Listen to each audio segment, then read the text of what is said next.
ce matin dans le précieux nom du Seigneur Jésus-Christ. Saluez-vous un peu les uns les autres. Bénissez-vous les uns les autres.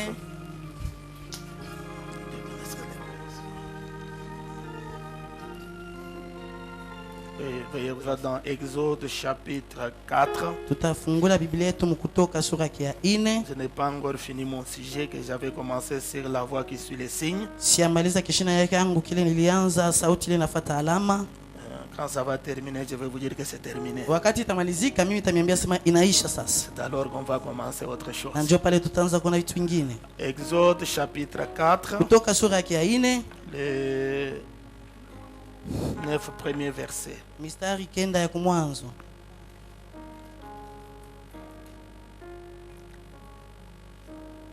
allons lire les 5 premiers, vous allez vous asseoir. Et nous allons continuer avec les restes.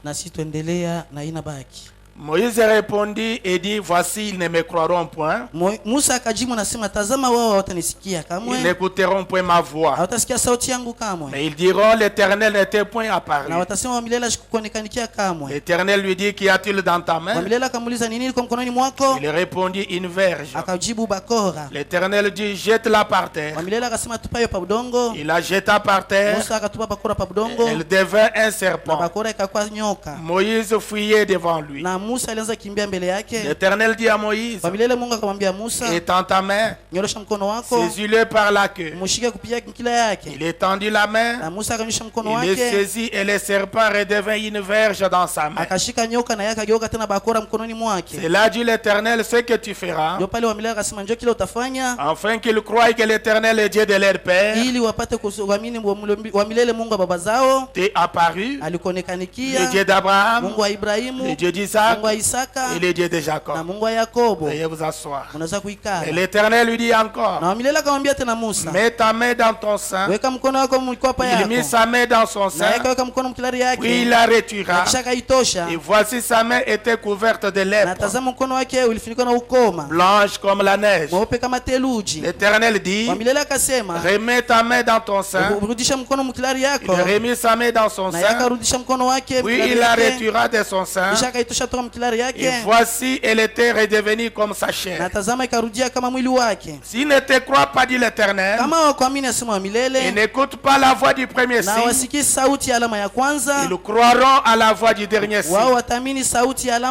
S'ils ne croient pas même à ces deux signes, et n'écoutent pas ta voix, tu prendras de l'eau du fleuve, tu la répandras sur la terre, et l'eau que tu auras prise du fleuve deviendra du sang sur la terre. Amen. Malachie chapitre 4.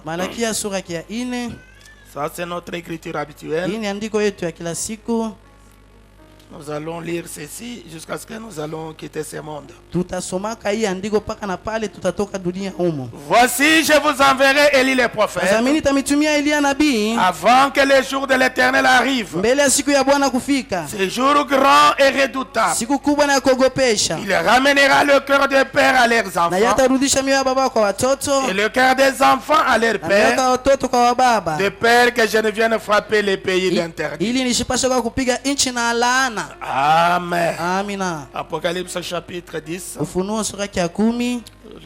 À partir du verset 7. Lisons le verset 7. La Bible dit, mais qu'au jour de la voix du 7e ange, quand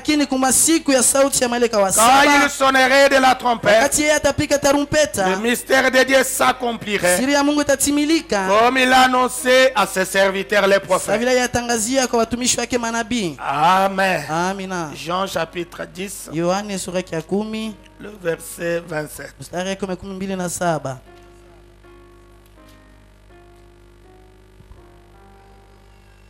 Mes brebis entendent ma voix. Je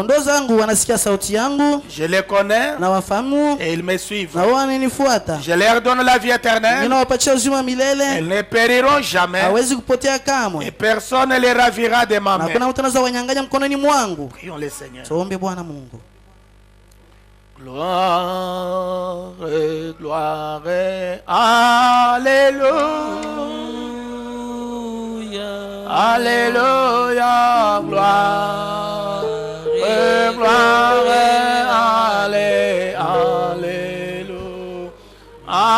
alléluia, gloire, gloire,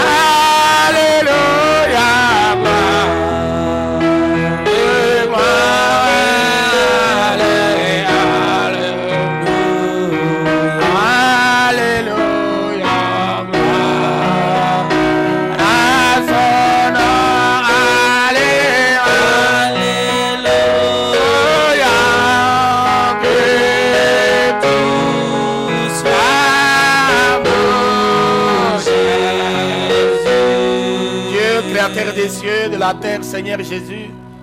C'est pour nous un privilège, Seigneur, de franchir ces portes pour entrer dans ta maison. Seigneur Jésus, pour entendre, Seigneur Dieu, nous parler. Seigneur, tu nous as parlé dans ces derniers jours par l'envoi d'un prophète. Et nous sommes autour de ces grands dons que tu as envoyés à l'humanité. Nous sommes venus, Seigneur, ce matin pour nourrir nos âmes affamées. La Bible dit, Seigneur, que l'homme ne vivra pas de pain seulement, mais de toute parole qui sortent de la bouche de Dieu. Descends ce matin, Dieu notre Père, parle-nous et partage-nous ta parole qui est le pain de vie, afin qu'en quittant ces lieux, que chacun ait sa part, Seigneur, et que chacun de nous soit rassasié, Seigneur. Dieu notre Père et notre Roi, bénis ta parole de ce matin, où est moi, où est l'interprète. Laisse que notre être te soit entièrement soumis. Prends le contrôle total absolu de cette réunion et que tout esprit qui ne confesse pas ton nom soit maudit et chassé de cet endroit. Sois le Maître suprême. Commence avec nous cette partie jusqu'à la fin pour ta propre gloire. En ton nom Jésus-Christ, nous avons prié ainsi. Amen. Que le Seigneur bénisse la lecture de sa parole. Nous sommes en train de parler pendant ces derniers temps sur notre dernier point. La voix de Dieu en ces derniers jours. Ou la voix qui suit les signes. Et nous avons montré depuis le dimanche passé que souvent les gens aiment les signes. Nous avons beaucoup parlé, comme je ne saurais pas revenir ce matin, et que le temps ne me permet pas de revenir sur ce qu'on a vu. Mais Frère Branham avait constaté une chose avant que nous puissions enchaîner ce matin. Il avait constaté que l'attitude des gens, que ce soit du temps de Moïse, que ce soit du temps du Seigneur Jésus-Christ, que les gens aiment bien les signes, les gens suivent les signes, mais la voix qui suit ces signes-là, les gens ne veulent pas l'écouter. Amen. Et pourquoi nous parlons de ces choses? C'est aussi pour attirer notre attention, pour que nous ne soyons pas simplement les suiveurs des signes, mais que nous soyons les peuples qui est attentifs à la voix qui parle. Parce que cette voix-là, c'est la voix de Dieu. Amen. Et nous avons parlé, nous avons montré qu'est-ce que la voix de Dieu. Quelle est la voix de Dieu pour les derniers jours? Et madame nous a dit que la voix de Dieu, c'est un prophète confirmé. Amen. Pendant que le monde, les hommes de science aujourd'hui, ils sont en train de faire des recherches pour capter la voix littérale du Seigneur Jésus. Mais Frère Branham dit, l'épouse est en train d'entendre cette voix ce matin. La même voix qu'Adam entendait dans le jardin d'Éden. La même voix que Jean a entendue dans l'île de Patmos. C'est la même voix que l'épouse est en train d'entendre.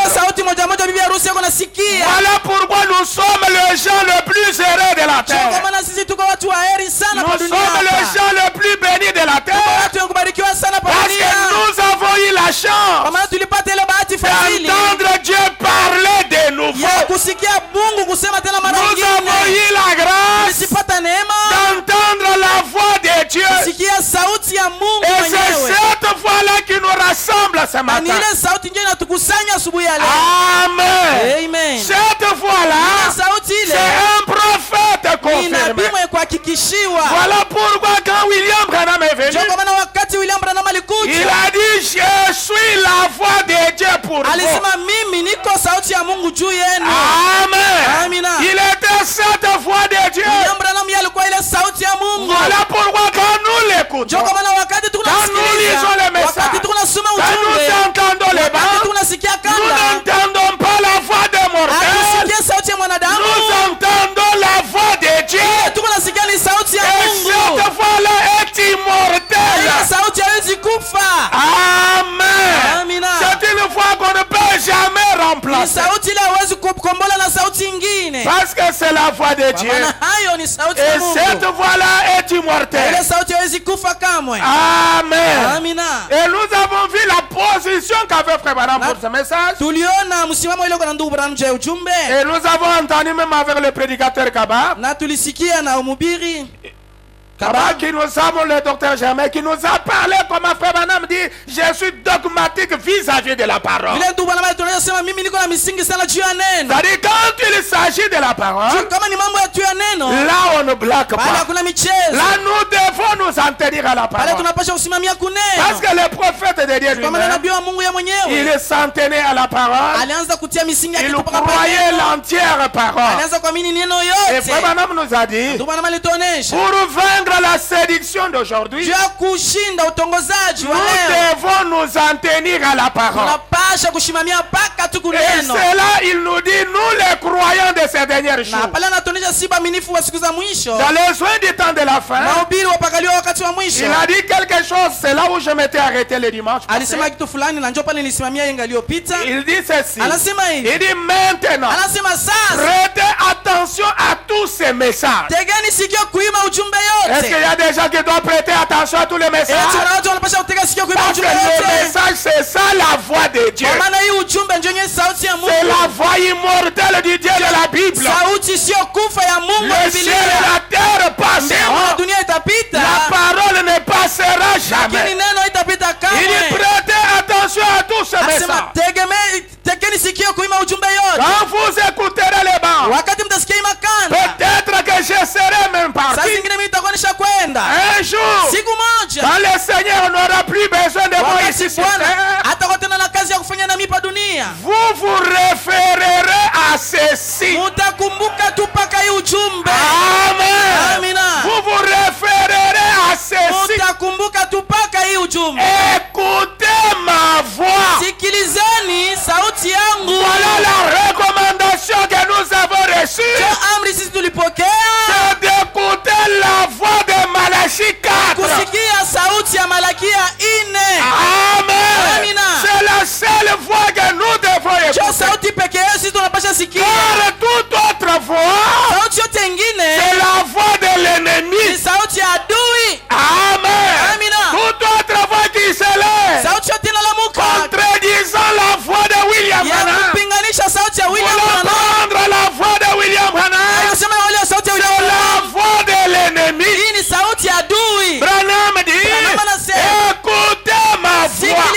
Ce que je suis en train de dire, s'il me prend avant sa venue, souvenez-vous bien, je vous ai parlé au nom du Seigneur, par la parole du Seigneur. Le message de Malachie 4, le message de William Branham, c'est ainsi dit le Seigneur, d'un bout à l'autre, c'est la voix de Dieu. Voilà pourquoi mes frères, dans tout ce que nous faisons, dans nos actions de chaque jour, dans nos foyers, au travail, à la maison, peu importe où nous pouvons nous trouver, mettons la parole de Dieu en pratique. Vivons la vie de la parole. Appliquons les messages. Parce que nous avons entendu que si vous voulez voir le miracle,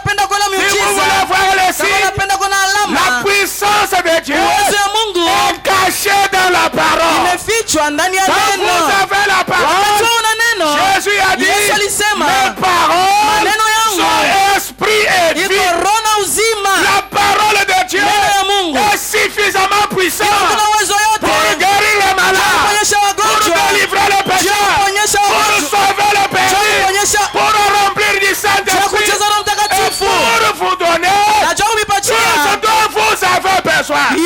Voilà pourquoi notre intérêt doit être axé sur la parole.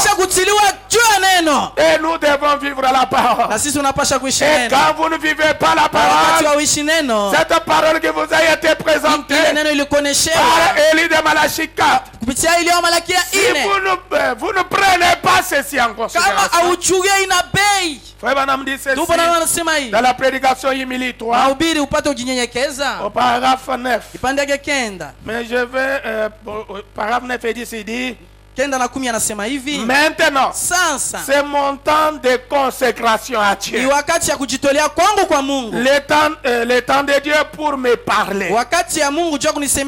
Il faut que je connaisse un petit changement dans ma propre vie. Amen. Ce n'est pas comme si je me le disais que je suis méchant, mais je désire me sentir un peu plus proche de Dieu. C'est ça le désir de chaque croyant, d'être plus près de Dieu, avoir plus de Dieu dans votre vie. Voilà pourquoi nous venons dans la maison de Dieu. C'est pour marcher plus près de Dieu, avoir plus de Dieu dans votre vie. C'est William Branham. Il voudrait avoir un changement dans ma vie. Ce n'est pas parce que je suis méchant, mais je voudrais davantage m'approcher de Dieu. Cela doit être le désir de chacun de nous. Est-ce que c'est votre désir ce matin d'être plus près de Dieu, d'avoir plus de Dieu dans votre vie? Il dit d'être plus proche de Dieu. Vous voyez? Les gens à qui j'ai essayé de prêcher cette vérité de l'évangile, vous êtes ces gens. Le monde a entendu William Branham prêcher. Il a sillonné 7 fois le monde en train de prêcher cet évangile. Et il dit, les gens à qui j'ai prêché cette vérité de l'évangile, il y tourne les dos et s'en éloigne et s'en moque. C'est ça le comportement des gens. Les gens à qui on prêche la parole, ils tournent les dos à cette vérité de la parole. Ils ne veulent pas marcher selon cette parole. Ils s'en éloignent et s'en moquent. Quand vous ne vivez pas le plein évangile, cette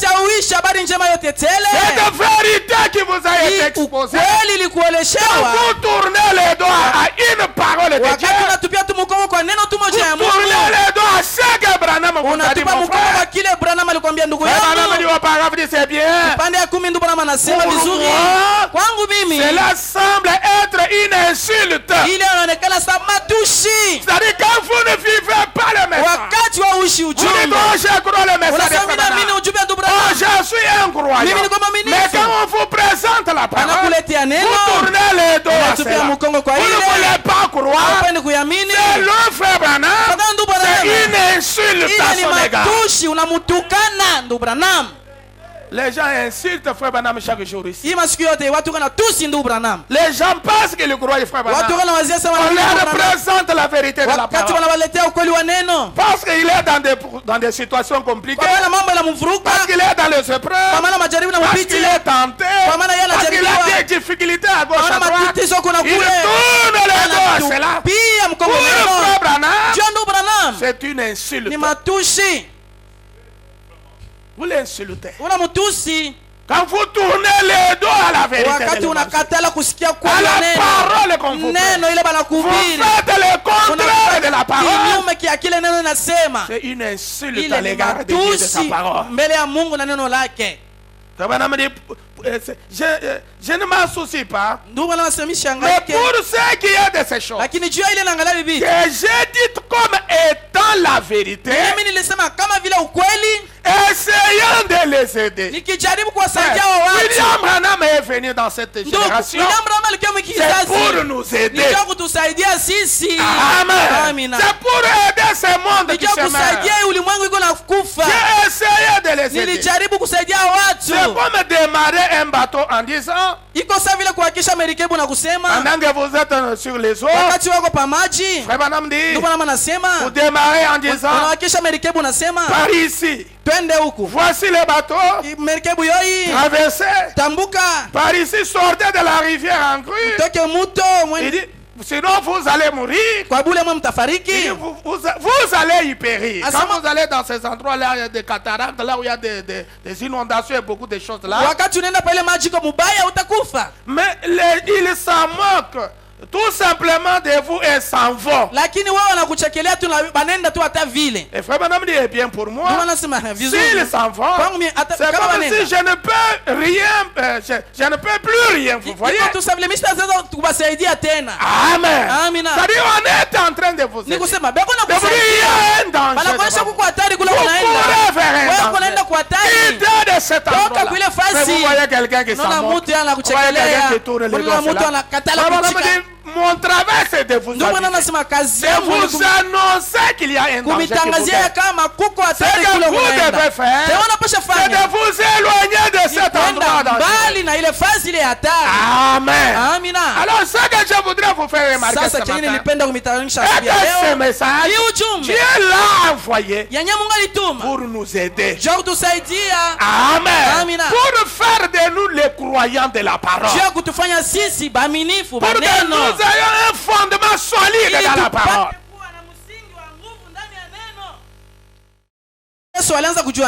Parce que maintenant quand nous parlons de la parole, nous devons montrer maintenant où se localise cette voie.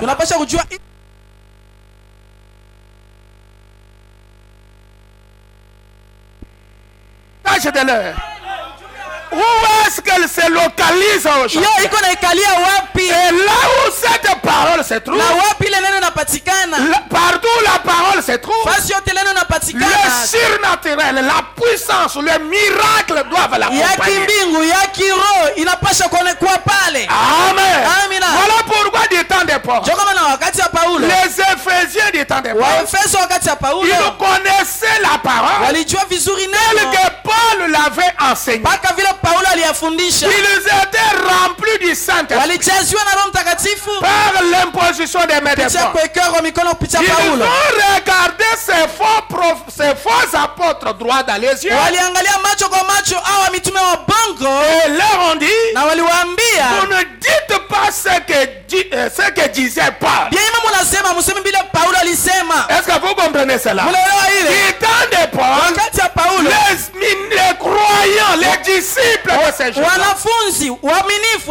ils étaient tellement pénétrés par la parole, ils sont devenus un avec la parole, la parole de leur jour, de telle sorte que quand les autres pouvaient venir, essayant de prêcher, dire le contraire de ce que Paul leur avait enseigné, bien qu'il s'appelait apôtre, bien qu'il s'appelait enseignant, il s'appelait des docteurs, des connaisseurs de la Bible, mais les disciples du temps de Paul, ils connaissaient bien la parole, ils connaissaient la portion de leur jour, ils ont regardé ces autres-là dans les yeux, ils leur ont dit, vous ne dites pas ce que Paul nous a dit. Amen. Alors vous êtes des faux. Et cette même position, Branham dit, l'église de fer, cette première église, Dieu l'a pris comme étalon de mesure pour les autres âges à venir. Amen. Et la frère Branham nous dit, il nous a été promis et dans les derniers jours, il y aura une église éphésienne. Il y aura une église éphésienne à la fin croyants. Comme étaient les croyants des pauvres. Des gens qui maîtrisent la parole. Des gens qui connaissent le message de leur tour. Ils seront capables de regarder les contradicteurs dans les yeux. Vous ne dites pas ce que Branham a dit. Parce que dans notre génération, William Branham est notre référent. Amen. Quand un prédicateur célèbre, il déclare des choses. Ça ne résonne pas à l'Urim et les Tumim. L'Urim et les Tumim, c'est la parole d'aujourd'hui. C'est le message de l'heure. Quand quelque chose ne fait pas retentir, il n'y a pas de étincelles à l'Urim et les Tumim. Nous prenons la chose, nous jetons dans la poubelle. Amen. Quand quelqu'un passe se lever, nous dit écoutez-moi, aujourd'hui c'est moi. Ça ne résonne pas à l'Urim et les Tumim. Nous prenons ça, nous jetons dans la poubelle. Parce que la voix de Dieu, cette voix est immortelle. Amen. Gloire au Seigneur. Le ministre du temps des pauvres. Amen. Il disait à ces faux apôtres que vous êtes des faux. Frère Branham dit, oh, cela enflamme mon cœur. Revenons à la parole. Amen. Dites à votre voisin, revenons à la parole. On doit revenir à la parole. Revenons à la parole. En réalité, ce n'est pas vous qui éprouvez l'apôtre, les prophètes, le Seigneur. C'est la parole qui les éprouve. En ces derniers jours. Alléluia. En ces derniers jours. En ces derniers jours. Qu'est-ce qui va arriver? Un prophète viendra à l'âge de la Laodicée. Et vous saurez si oui ou non il est le vrai. C'est lui que Dieu a envoyé. Oui, vous le saurez. S'il est de Dieu, il se tiendra sur cette parole. William Branham, comme vrai prophète, il s'est tenu sur la parole. Et si nous sommes de vrais croyants, tenons-nous à la parole. Tout ce que vous voulez faire, examine d'abord qu'est-ce que Dieu dit. Qu'est-ce que le message dit. Qu'est-ce que le prophète dit. Amen. Il se tiendra sur cette parole, exactement tel que Dieu l'a donné à Paul. Il ne déviera pas d'un seul instant de cette parole, même d'un iota. Dans ces dernières âges, autant de faux prophètes apparaîtront. Un faux prophète, c'est qui? Un faux prédicateur. En ces derniers jours, il a été prophétisé. Il y aura beaucoup de faux prédicateurs. De faux prophètes. Mais le véritable prophète s'en tiendra sur la parole. Est-ce que vous le croyez de tout votre cœur? Amen. Amen. Il dit vous verrez ces faux prophètes répéter sans cesse. Ils vont dire que vous serez perdus si vous ne les croyez pas. C'est vrai Branham que je lis. Ces faux prophètes-là intiment les gens. Oh, si vous ne croyez pas, si vous ne pouvez pas reconnaître que Dieu traite avec nous, si vous ne croyez pas que nous avons aussi des conduites comme frère Branham,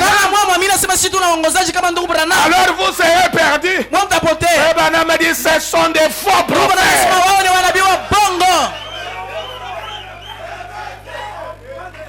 Mais quand ce prophète du dernier jour fera son entrée,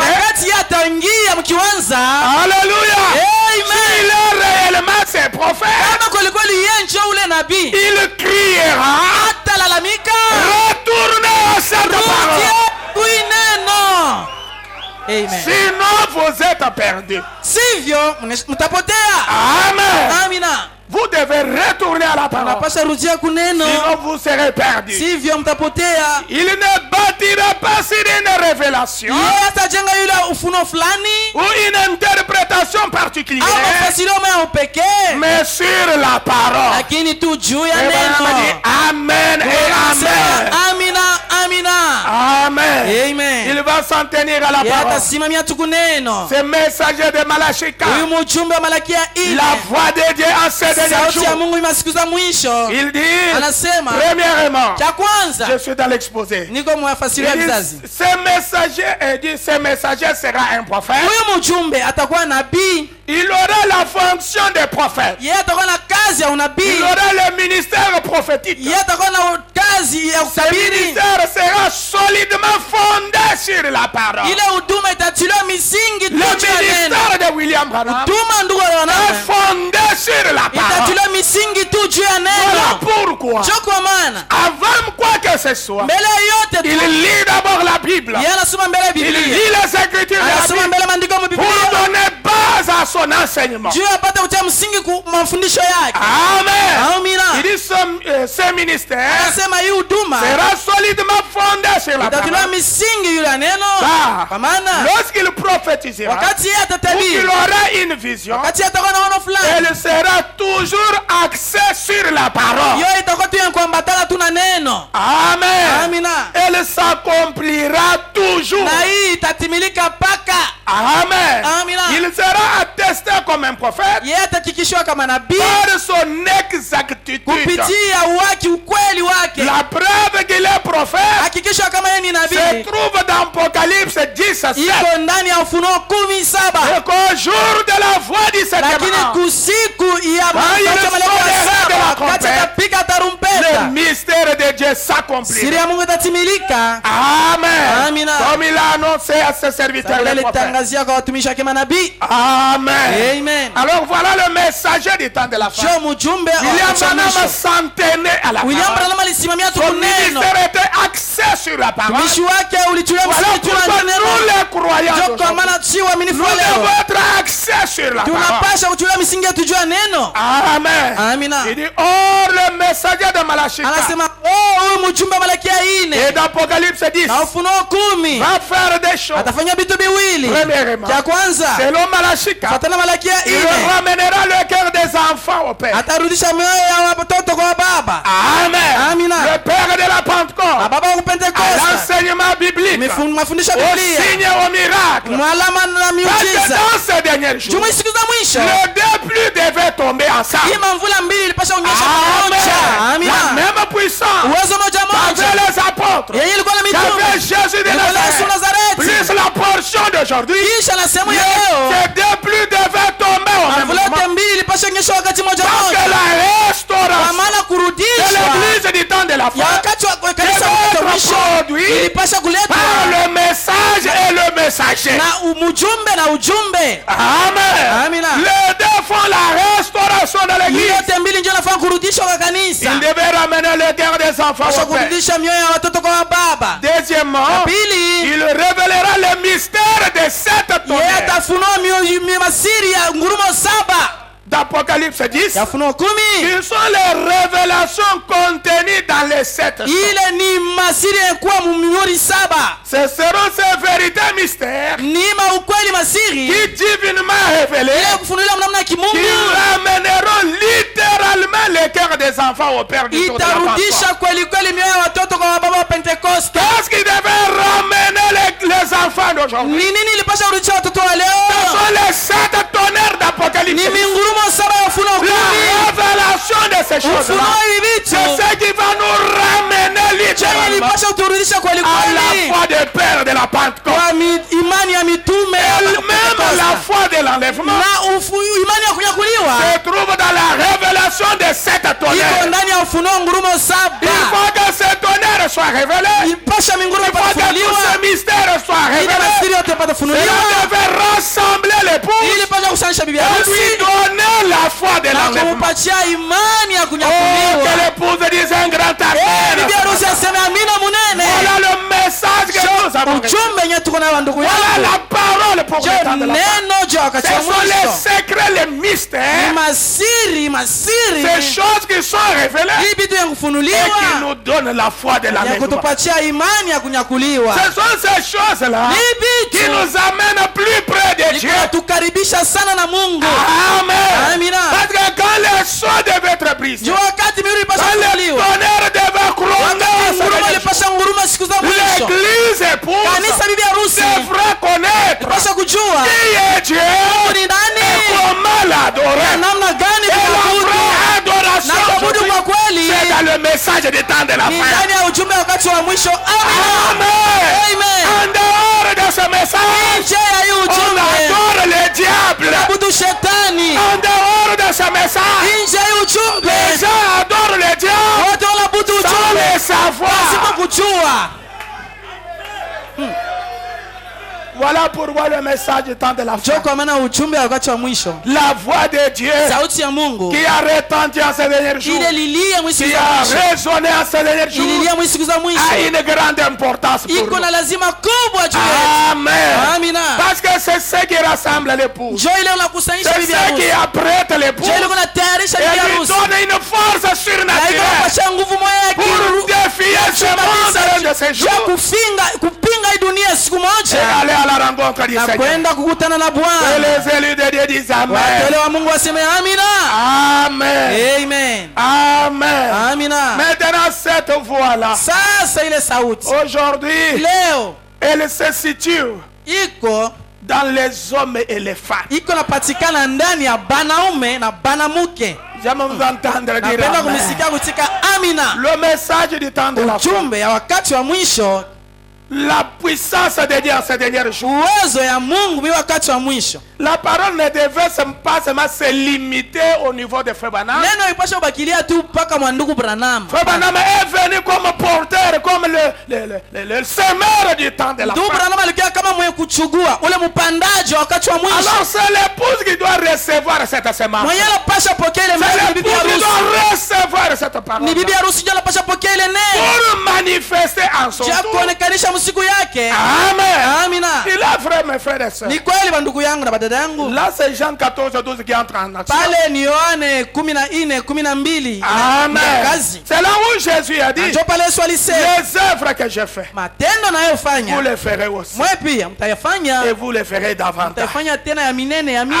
Amen. Amina. Et Frère Branham dit, Ndio maana dans wanasema la prédication, quelles sont les œuvres de Dieu? mahubiri, makazi ya Mungu, Frère matendo ya Branham Mungu dit, ni les nini? œuvres de Dieu ont plusieurs aspects, Ndio Branham anasema ont makazi ya plusieurs Mungu facettes. iko na mauso mingi. Amen. Kama namna Il y a une facette qui concerne William kuko Branham ngambo moja inaangalia tu William Branham, et il y a une facette qui nous concerne. na kuko ngambo nyingine inatuangalia sisi kama bibi Le harusi. problème aujourd'hui, Mambo leo la même voix là, sauti moja moja doit ile se localiser dans l'épouse. inapasha kupatikana ndani ya bibi harusi. Voilà quand nous lisons dans Jean, dans Apocalypse chapitre 10. Ndio kwa maana wakati tunasoma Ufunuo 10 Parce que maintenant nous descendons les versets 8 jusqu'à 11. mstari wa 8 mpaka 11. Écoutez ce qui a été dit. Msikilize kile kilisemewa. Et la voix que j'avais entendue du ciel Na me sauti ile parla de nilisikia nouveau. toka mbingu ikanisemezea ikasema tena. Et dit, Ikasema, va, "Wende, prends le petit livre ouvert dans la main de l'ange, chukua kile kitabu kidogo kilikuwa wazi mkono wa malaika,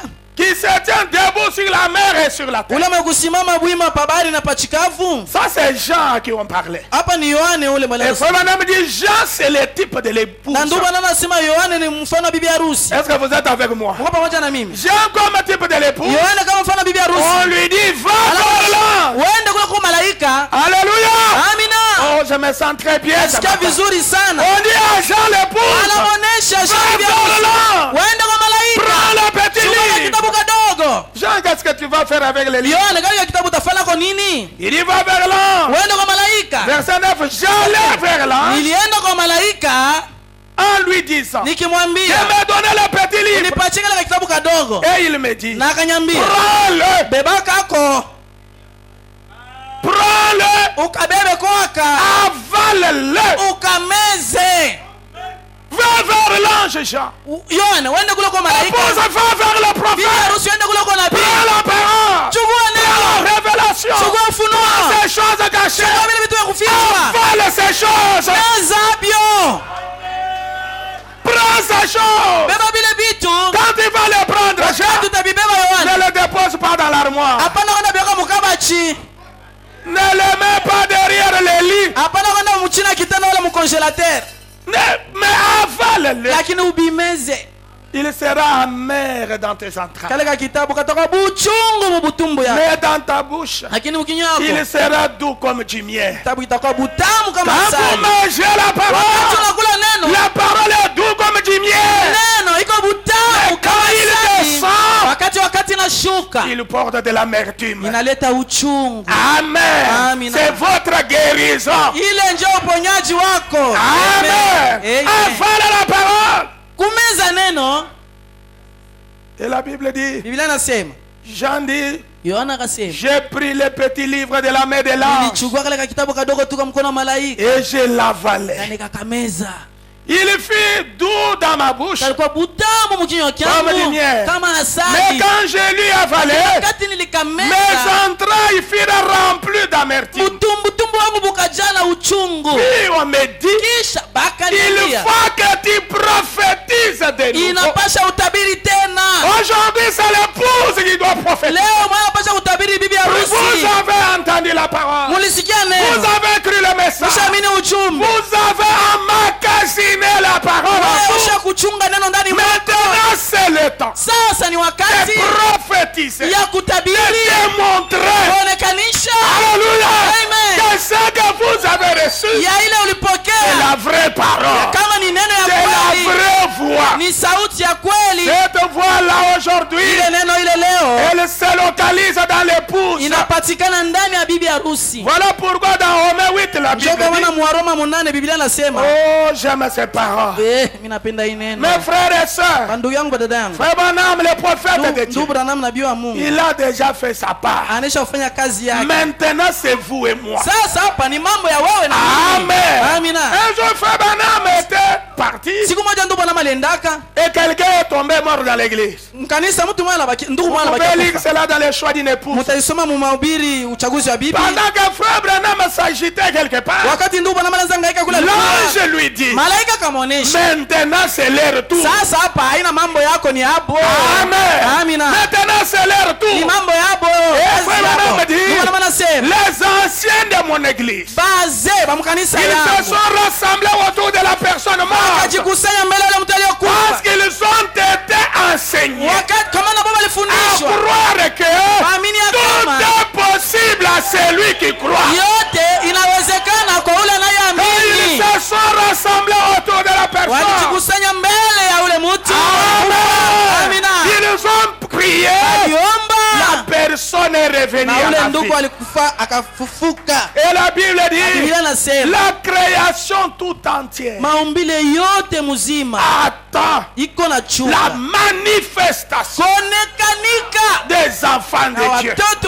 Mes frères et sœurs, c'est là où la voix se localise aujourd'hui. Dans les hommes des femmes et le monde soupire, le monde gémit. La terre a besoin de voir le véritable Fils de Dieu manifesté. Maintenant c'est notre tour. Mais qu'est-ce qu'il nous faut, mes amis? Nous devons d'abord obéir la voix du prophète. Nous devons croire le prophète. Et quand nous allons croire le prophète, cette parole, cette foi-là va se localiser à nous de telle sorte que elle va accomplir à travers l'épouse des choses extraordinaires. Pendant que j'étais vers la fin, un jour il y a eu une femme. Cette femme avait son enfant qui faisait les crises d'épilepsie. Et quand la femme a vu Frère Branham, là je vous parle comment obéir la voix du prophète. Quand on obéit un prophète, on obéit Dieu. Je vous ai dit que les prophètes obéissent Dieu. Et nous obéissons aux prophètes. En obéissant les prophèts, c'est Dieu que nous obéissons. Un grand amen. Amina kabambi.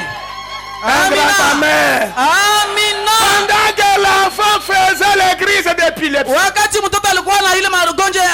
la femme est allée voir William Branham. Branham, mon enfant souffre. Je ne veux pas le voir souffrir de cette manière. Frère Branham lui dit, va.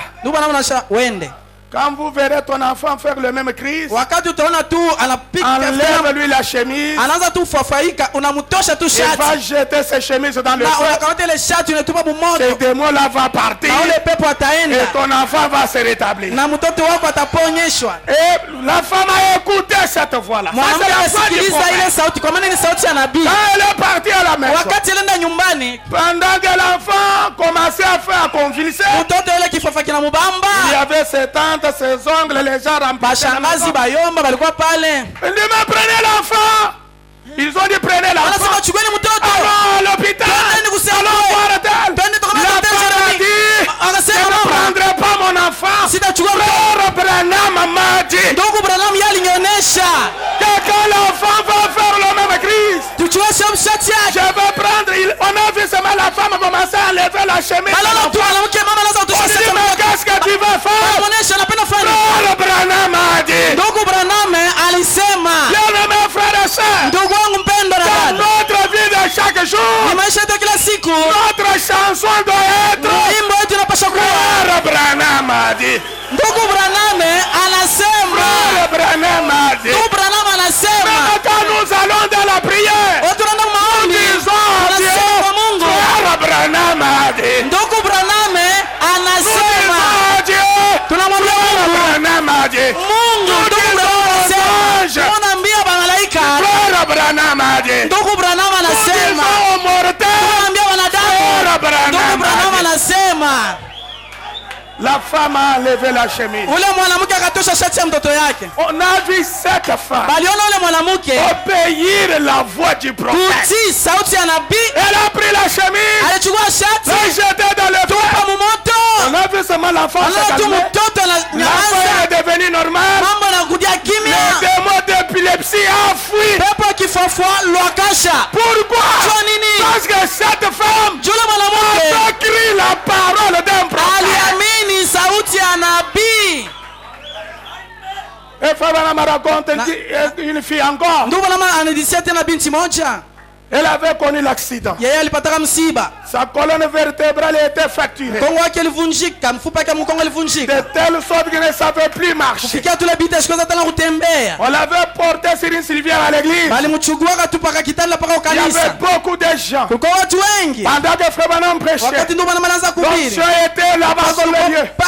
Il a regardé la fille. Lève-toi de ton civière. Lève-toi et marche. Pendant que sa mère et les infirmiers étaient à côté, la fille a répondu à Frère Branham, est-ce que c'est à moi que tu parles? Frère Branham dit oui. Et la fille s'est tenue debout. Elle a commencé à marcher. Pourquoi frère? Elle a écouté la voix du prophète. Quand vous écoutez cette voix, même quand vous écoutez les bas, quand vous dites on cite quelqu'un, et que tu as un problème semblant, c'est à toi que cette voix parle. Et les élus de Dieu disent Amen. Un grand Alléluia. Nous sommes autant frères de croire cette voix-là. Il y a eu une femme. Elle est venue en retard. Elle trouve l'église déjà partie. La femme s'est dit, asema, où est-ce que cet homme de Dieu a prêché dans ses contrées? Huyu mtu alihubiria wapi kipande? Il a prêché dans ses temples. Alihubiri mle Il hekalu. était tellement malade. Alikuwa mgonjwa tu Il sana. s'est dit dans son cœur, Alisema moyoni mwake, je vais m'appuyer au mur du temple. nitaenda tu kuegamia Bwana tu apreshe hekalu. dedans. Kwa maana alihubiri mle Mungu ataliponesha. Et cette femme Na yule mwanamke a été guérie. aliponyeshwa.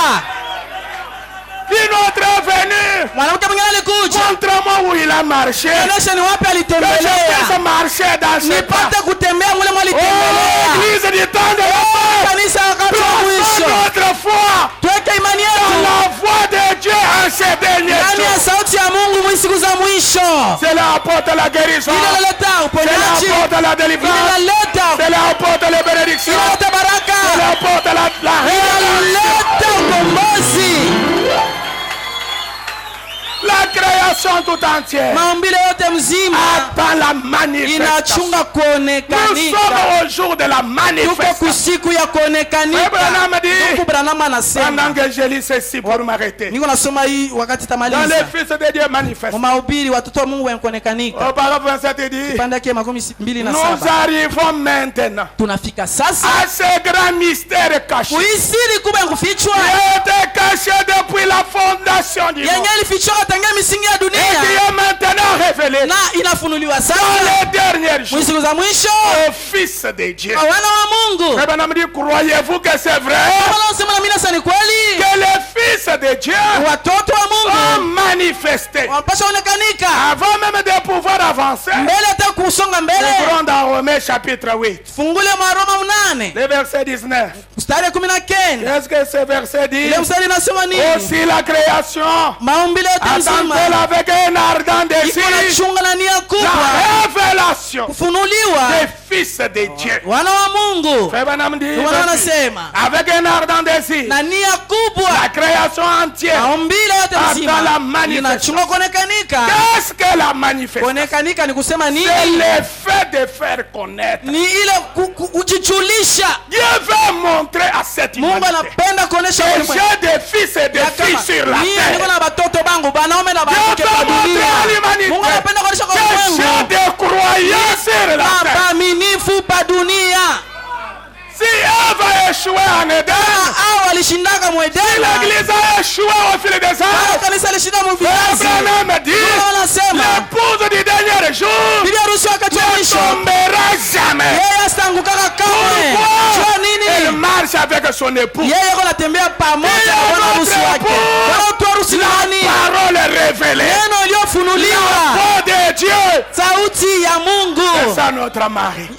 Ule njo bwana yetu. Et la nature tout entière. Maumbile yote mzima.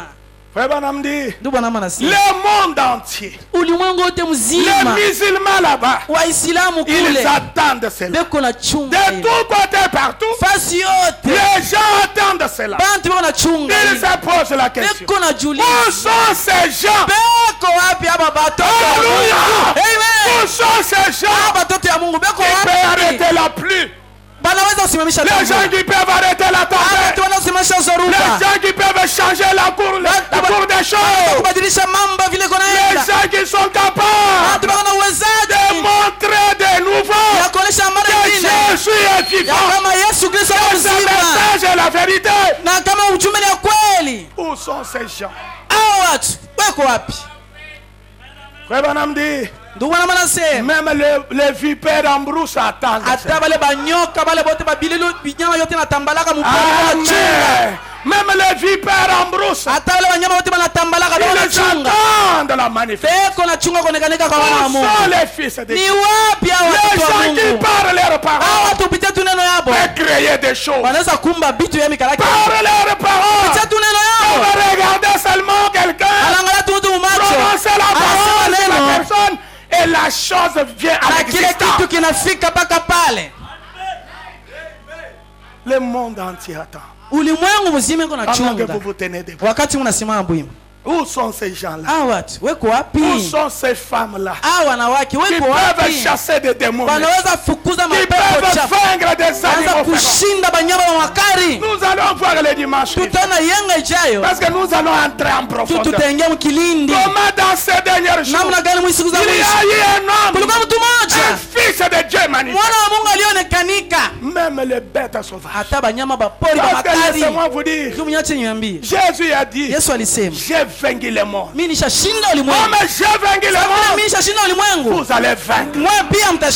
Vous allez mater les morts. Ici, vous devez dompter les morts.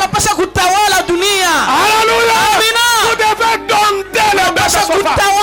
Dompter les mauvais esprits. Dompter l'épilepsie. Dompter la sorcellerie. Dompter la magie. Dompter le cancer. Dompter la tuberculose. Dompter la pauvreté. Dompter la misère. Dompter les difficultés. Nous sommes dans ces moments-là. Jésus a dit, j'ai vaincu les morts. Yesu alisema nashinda ulimwengu. Na ile madaraka uwezo na mipatia hayo. Na mipatia ile utawala ile. Comme j'ai vaincu les morts. Sasa vile mimi nashinda ulimwengu. Vous vaincrez aussi. Mwe na mwe utashinda. Il y a deux personnes dans ce monde. Mwi dunia mko watu wawili. Devant qui les choses difficiles n'existent. Amen. Mbele ya watu wawili hakuna hata kitu kimoja kilalaki ya nguvu. C'est Dieu et les croyants. Ni Mungu na mwaminifu. Ce sont les deux. Paka bale bawili kunaisha. Devant qui il n'y a rien d'impossible. Mbele yabo hakuna hata kitu kisichowezekana. C'est Dieu et les croyants. Ni Mungu na mwaminifu. On a vu dans la Bible. On a vu dans la Bible. Dieu lui-même marchant sur les eaux. Et un croyant dans la Bible, il dit ordonne que je vienne. Avance. Dieu a marché contre les lois naturelles. Laissez-moi vous dire, mes frères, Dieu peut vous amener à dompter même les lois naturelles. Qui peut marcher sur les eaux sans se noyer? Dieu et les croyants ont marché sur les eaux. Et vous êtes ce croyant-là. Rien, ôtez dans votre pensée les histoires où c'est trop difficile. Avoir un bon travail, c'est difficile. Voyager, c'est difficile. Avoir ceci, c'est difficile. Avoir une promotion au service, c'est difficile. Il y a beaucoup de chrétiens. Vous êtes au-dessus des roses chrétiens. Nous domptons même les lois naturelles. J'aime que les gens croient ça. Quand vous allez croire la chose, vous allez vivre. Vous êtes un Dieu sur la terre. La Bible dit vous êtes des dieux. Mais vous mourrez comme des hommes. Vous pleurnichez comme des hommes. Vous êtes des dieux. Mais vous pleurnichez comme des hommes. Pendant que nous chantons ce chant, je voudrais que vous placez votre foi en Dieu. Ma foi regarde à toi. Toi, agneau du calvaire. Ne placez pas votre foi dans ce que la science dit. Ce que les politiciens peuvent dire. Plaçons notre foi dans les ainsi. Plaçons notre foi dans la parole. Et là, les gens vont vous traiter d'un sorcier, d'un magicien. Vous êtes un croyant.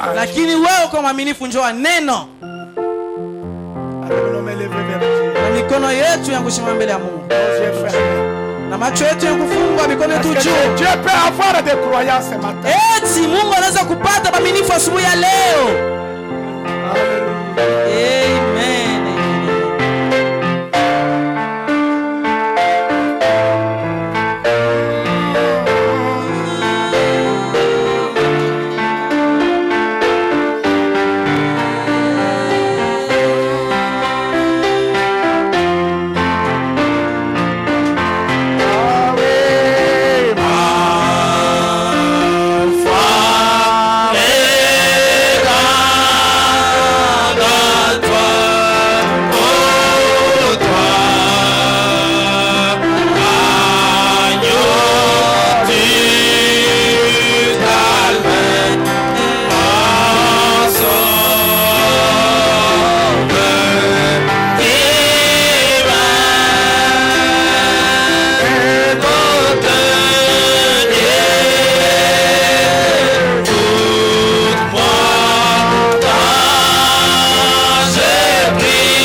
Jésus-Christ, notre Dieu, toi le même hier, aujourd'hui, éternellement, toi le ressuscité Jésus, je reconnais, oh Père, qu'un jour comme celui-ci, un dimanche comme celui-ci, toi qui étais crucifié, les gens n'avaient pas l'espoir.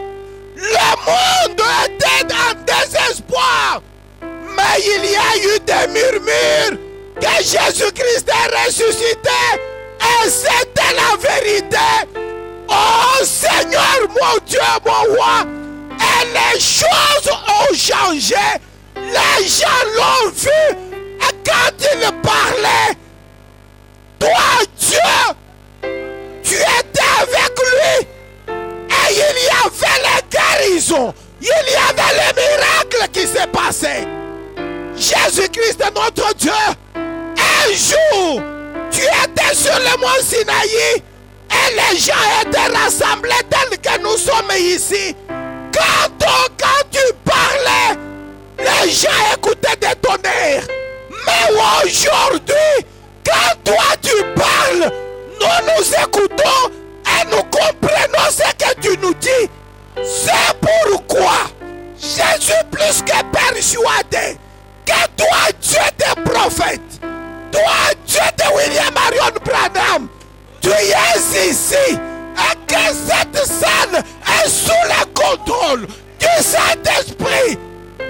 Oh Dieu, et je sais que ce peuple t'a donné et le corps et l'esprit et leurs âmes à ton service, au Père.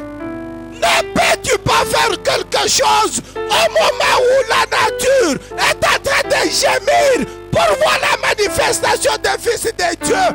Seigneur mon Dieu, mon roi, je te dis, oh Père, nous voilà et fais de nous ce que tu veux et ce que toi tu veux, et que les gens voient que le Dieu est visible, il est visible et il est parmi ton peuple. Merci Seigneur mon Dieu, mon roi. Merci Jésus-Christ le ressuscité. Merci toi Dieu qui connaît toutes choses et toi qui nous as aimés avant la fondation du monde. Jésus-Christ notre Dieu. Toi tu es le seul qui connaît même les petites pensées qui passent dans le cœur de tout un chacun. Ce peuple est ici, Seigneur, accablé, Seigneur Jésus-Christ, des problèmes, que ce soit spirituel, que ce soit matériel, que ce soit financier. Oh Père bien-aimé, toi tu es capable de dire un mot. Maintenant, et la situation change. Et je te prends par tes mots. De la même manière que tu avais dit à Pierre que rendre et pêche là où il n'y avait pas de poisson. Et il en a eu ce matin. J'implore ta miséricorde. Je t'appelle sur la scène. Toi, Dieu historique, que tu deviennes un Dieu au présent. Que tes enfants puissent te palper. Que tes enfants puissent te vivre dans l'expérience nouvelle du Saint-Esprit. Merci au Seigneur mon Dieu, mon roi. Que tu sois loué, que tu sois acclamé, que tu sois béni. Toi le rocher des anges, toi notre sécurité, toi le plus beau entre humains, toi notre médecin. Tu es tout en tout pour nous, oh Père. Et je sais, là où toi tu passes, tu laisses la vie et non pas la mort. C'est pourquoi Jésus, que tous les malades qui étaient venus ici soient guéris au nom de Jésus. Puisque je sais que quand il y avait la Vierge qui était déjà morte, en ta présence, la Vierge a donné des fruits. Et c'était la vie au Père. Et maintenant, il y a tous les mauvais esprits qui sont en train de malmener tes enfants. Au nom de Jésus, qu'ils puissent en aller, quel que soit leur genre, quelle que soit leur nature, et quelle que soit leur façon d'agir. Merci, ô Père bien-aimé.